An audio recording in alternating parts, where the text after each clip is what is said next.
Hi guys, my name is David Garrido. I am a presenter for Sky Sports and the sustainability lead for Sky Sports News. I'm here in wardrobe. This is the dressing room for the male presenters, and this is my wardrobe, and it is full of sustainable threads. It's one of the things that I can do to try and make the right decisions, to try and exert a bit of positive influence by requesting that I have, I suppose, clothing that has the least negative impact on the environment.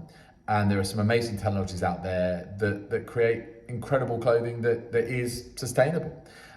So yes, that's what I do. And also I do that for travel. If ever I have to travel anywhere, if I don't drive myself and I drive electric, then I ask that my cab driver has an electric car, electric taxi, or indeed I use public transport, which is the best thing to do. If I can't walk or cycle there, is to use buses and trains and trams and all the rest of it. So in terms of my actual job on air, my job is to obviously present the sports news on Sky Sports News. And as well as telling you if your team's won or lost or who your club might be selling or signing, I love infusing that with climate, sustainability, nature, biodiversity content, because it's really important. And yeah, I think it's also something to get enthused by and try and enthuse our audience about. And so that's part of my role here.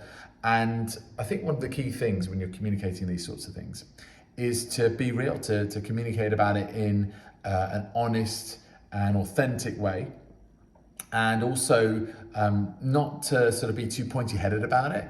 Let's talk real, and also try and be default positive.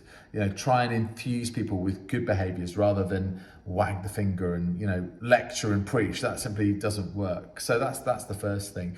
I made a documentary late last year called Football's Toughest Opponent.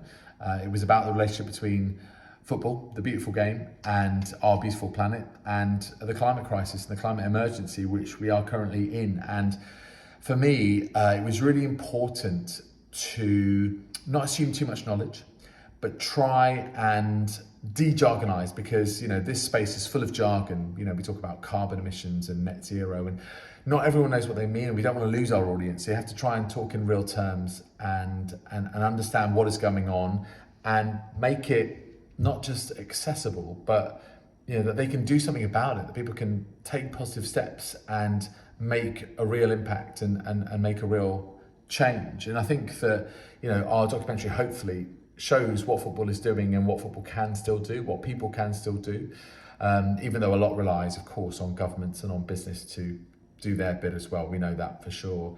And in terms of when people want to do what I do and create content and things like that, what I would say is try and make this topic tangible and make this topic relatable, because that's what we need to do to convince our audience to get on the journey with us. And I would always say as well, it's not about us, it's not about me, it's about the story. So take yourself out of it and try and elicit the best answers from your guests when you're doing interviews, and make it about them and their stories. I'm very, very fortunate. I know quite a few athletes, and I talk to them about these topics, and they've become friends, but it's about them, it's about their stories. They're the ones with the influence, and the story is the most powerful thing. So it's not about me. I don't try and make it about me. I try and get the best answers out of them, tell their story as honestly, as earnestly, and as compellingly as I possibly can. And above all, and I think I'll leave you with this, have fun with it, because if you can enjoy it, then your audience will enjoy it too.